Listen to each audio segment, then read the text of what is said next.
quarters.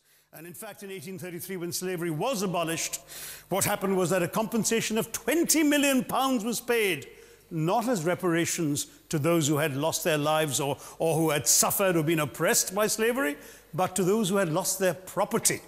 I was struck by the fact that your Wi-Fi password at this union commemorates the name of Mr. Gladstone, the great liberal hero. Well, I'm sorry, his family was one of those who benefited from this compensation. Staying with India as a matter of written minuted policy, proceeded to divert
Good evening, ladies and gentlemen. On behalf of the Taj Mahal Hotel and Aleph Book Company, it's my privilege to welcome you all to this very special evening, the launch of An Era of Darkness, the British Empire in India by Dr. Shashi Tharoor. Thank you all for joining us this evening. It's a pleasure to see so many of you here. I'd now like to invite Mr. David Devidar for the publisher's address.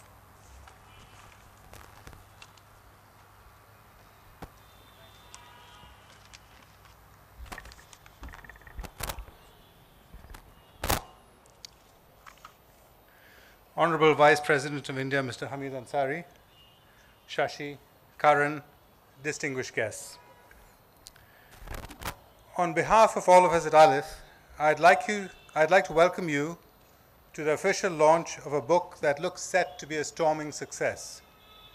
Any book that sells out its first edition within a week of its being put on sale is bound to make its publishers happy. So I'm thrilled that we were able to persuade Shashi to write the book.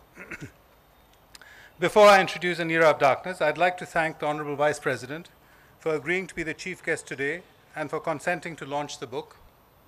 I'd also like to thank the Taj Mansingh and its General Manager, Mr. Krishnan, for agreeing to host the event, and the event sponsors, Glenlivet, for their support. Shashi Tharoor is one of the finest speakers in the writing community that I've had the privilege to hear over the course of my career. I'm anxious not to stand in the way of your listening to him, so I'll be brief with my opening remarks. Essentially, what I'd like to do is to provide answers to 2 or 3 questions. These, in no particular order, are: why did An Era of Darkness need to be written when there are hundreds of books about the British Raj? Why do we need to revisit British rule, which ended nearly 70 years ago? And why did the book have to be written at this juncture, when Britain is a pale shadow of its former glory and no threat to anyone except perhaps to itself? The answers to these questions are straightforward. While there are several books on the British Raj and the East India Company, most of these focus on just 1 or 2 aspects of the period: its history or culture or what society was like, and so on. No book, to my knowledge, offers the comprehensive sweep of this one, which takes in practically everything anyone should know or want to know about a very contested period in our history: politics, policies, history, economics, literature, cricket, tea, the English language, shipbuilding, torture, extrajudicial killings, and much, much more. All this told passionately and from an Indian point of view. The answer to why a book about a time which might be seen as distant is just as straightforward. There is no statute of limitations on when and how a book can be written on any period of history because, as Shashi explains, and as we know, without a meaningful knowledge of every major period in our history, where we came from and how we were, it would be impossible for us to gain any measure of insight into how and why we are the way we are today. Also, if you break down things, 70 years is not such a long time ago. There are about 6 million Indians who are alive today, people in their 80s who grew up in the shadow of the Raj. And if you add their direct descendants, their children and grandchildren, the number of Indians who have first-hand knowledge, or stories from those who had first-hand knowledge, of the British Raj would run over 100 million. For all of us, any book that dispels the shadows about a period that we know a little or a great deal about cannot but be of interest. And finally, why now at this particular juncture?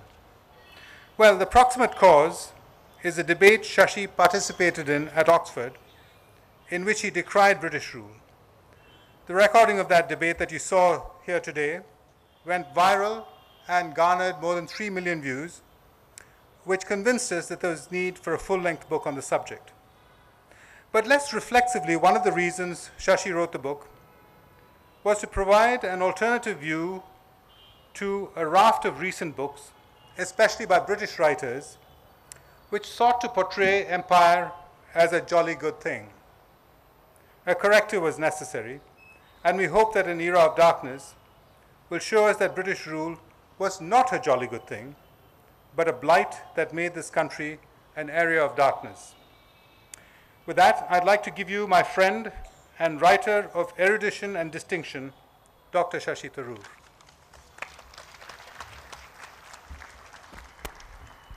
Thank you, David, and it's wonderful to see you all here on this smoggy evening. And I do want to add a special word of thanks to our distinguished Vice President, my very good friend for 25 years, but above all a man of great erudition and learning, who occupies the second highest office in our land, Shri Hamid Ansari.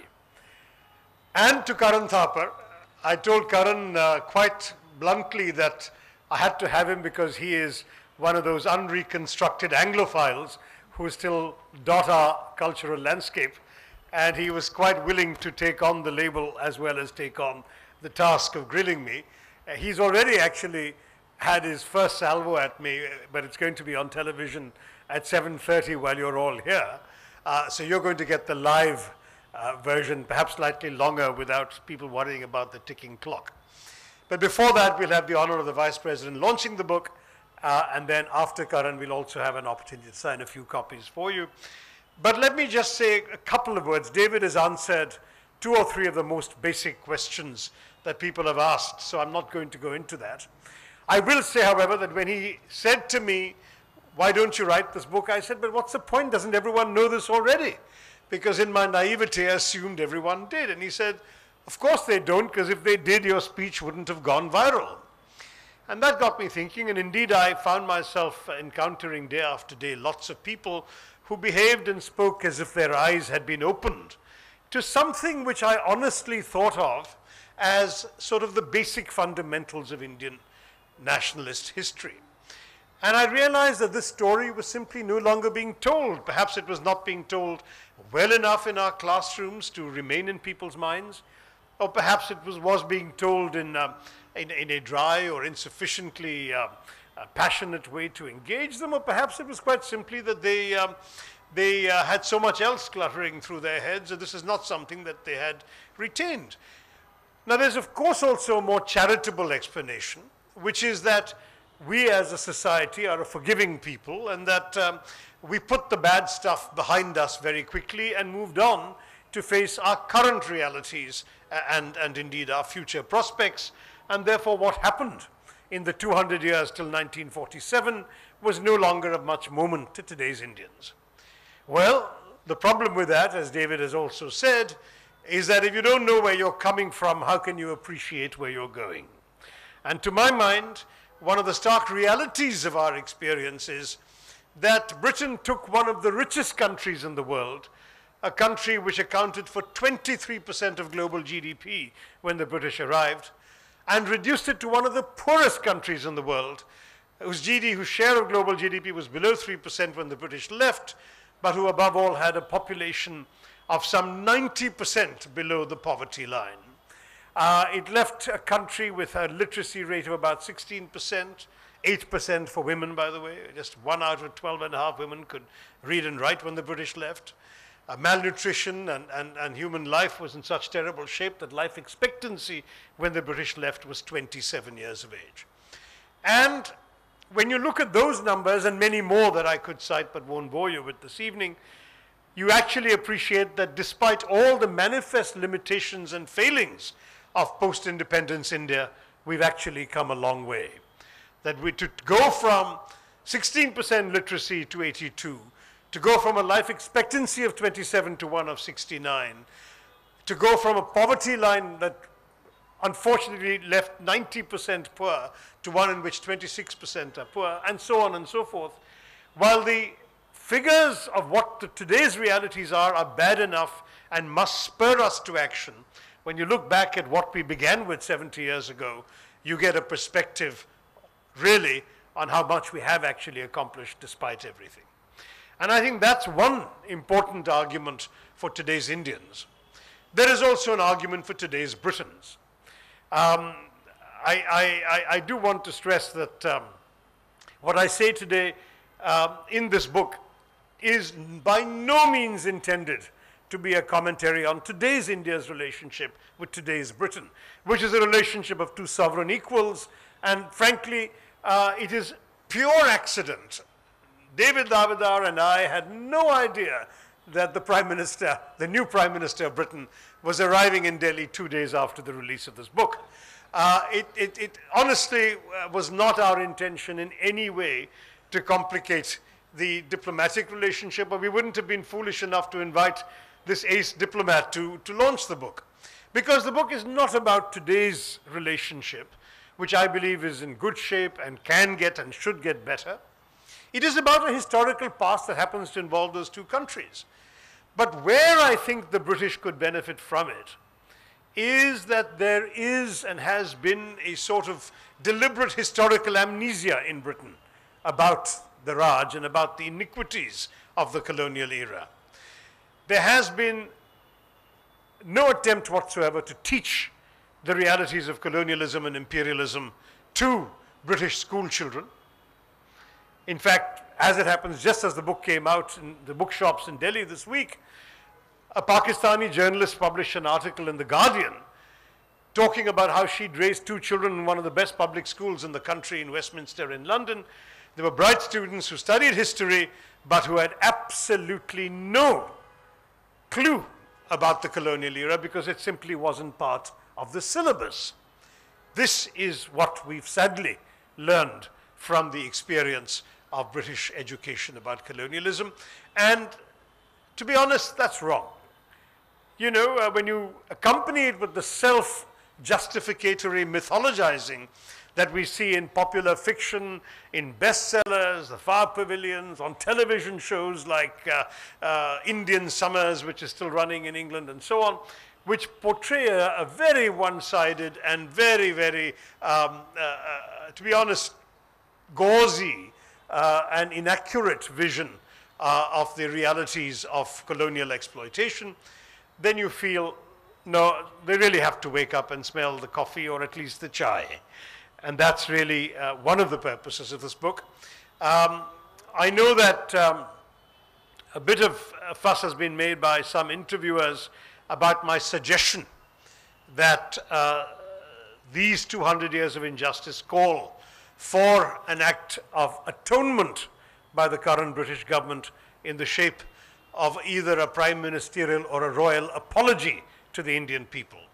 I'm not expecting that day after tomorrow or any time soon, certainly not in what is meant to be a visit for a new prime minister to introduce herself, and that is not what I'm here to push. But in the long term, I'm reminded of 2 major examples of historical wrongs being dealt with through such acts of atonement. The one that sticks most memorably in the mind is the German Chancellor Willy Brandt, a social democrat, going on his knees in the Warsaw Ghetto in Poland to apologize for the sins of the Nazis against the Jews of Poland. Now, Brandt was a social democrat. He was completely untainted by the Nazi sins. In fact, he and his ilk were persecuted by the Nazis. But as the embodiment of the German state, he had the entitlement and the responsibility to apologize. And the other example came much more recently, even as I was writing, when the Prime Minister of Canada, Justin Trudeau, apologized in his country's parliament to the Indian people for the shameful Komagata Maru incident, in which a shipload of Indians was turned away, most of them to meet unpleasant deaths at the hands of the British. And that apology, to my mind, even for somebody who was again not directly responsible and was actually acknowledging a wrong that didn't directly, only indirectly resulted in people's deaths, shows you how required it is for the British, for a British leader of some significance, either the Queen or the Prime Minister, to simply say sorry. I think it would wash away a lot. Despite the fact that the Oxford debate that I know many of you saw before this event talked about reparations, that was their topic, the Oxford Union's topic, not mine. In my book, I make it clear that I'm not pushing for reparations because I believe that no sum of reparations can compensate adequately for the horrendously large wrongs that were done to the Indian people. You can't count the value of the 35 million unnecessary deaths that have been lost to famines. You can't count the value of the massacres, the injustices, the rapine, the loot, the expropriation that took place. So any sum that you calculate would only be a token, and a token would not be credible. Even at Oxford, because I had to suggest something, I said, how about £1 a year, a symbolic £1 a year for the next 200 years. But having been a bureaucrat and a minister, I know that that process would be totally impossible to administer or process, and no finance ministry would want it. What I would prefer instead is an act of atonement. And as I said, an apology would go a long way. Another thing that could happen would be if the British would simply make up for it by teaching their young generations about what happened in the past. You know, after all, the beauties of London were built by resources extracted from the colonies.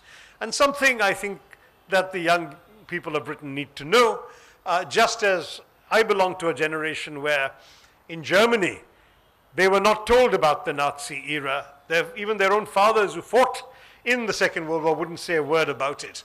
But by 1980 or so onwards, the Germans not only insisted on teaching their children the hard facts and in unsparing detail, they would even take busloads of children off to go and see the concentration camps to know what their ancestors were capable once of doing. Now, I'm not expecting busloads or plane loads of British school kids to descend on Jallianwala Bagh in Amritsar. But I do believe that just teaching them about the past would help, and that's why I'm pleased this book will also be published in Britain a few months from now. But right now, you all have the only edition that is available, and that's the Indian edition. I'm most grateful to the Vice President for having agreed to launch it. I don't want to take more time, both because many of you who came early have heard the key arguments in the Oxford speech itself, which I gather was playing on the screen, and also because Karan Thapar will have a chance to grill me in more detail on the substance of the book after the Vice President has left. So with those words, thank you again to all of you for coming. I hope you enjoy the book. I hope you feel it serves a useful purpose. And Uparashtrapati ji, it's all yours now. Thank you very much.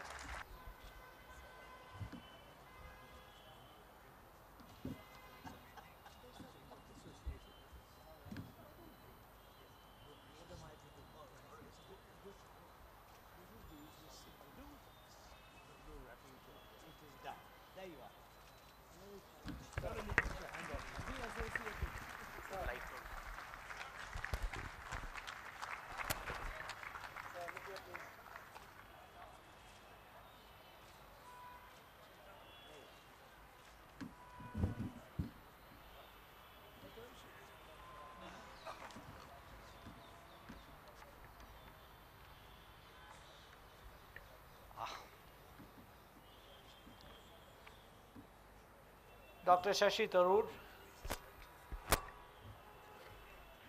Member of Parliament, author of the book, and an old friend. Mr. Karan Thapar, who needs no introduction to any audience. Mr. David Davidar, distinguished guests, ladies and gentlemen. Shri Tharoor has penned an interesting and engaging account of a period whose shadow on modern India remains disturbingly relevant. The last sentence in the book extols the benefits of a rear view mirror. The book does just that and recalls in some detail the misdeeds of the British in looting India and making it suffer an agonizing and violent death. The process was comprehensively traced a century earlier by Ramesh Dutt in his Economic History of India under the early British rule. Economic deprivation was one aspect of the colonial rule. More serious was its impact on the minds of the subjugated and on the totality of their existence. This was summed up by a colonial administrator, Sir Thomas Munro, and I quote him, "He who loses his liberty loses half his virtue. The enslaved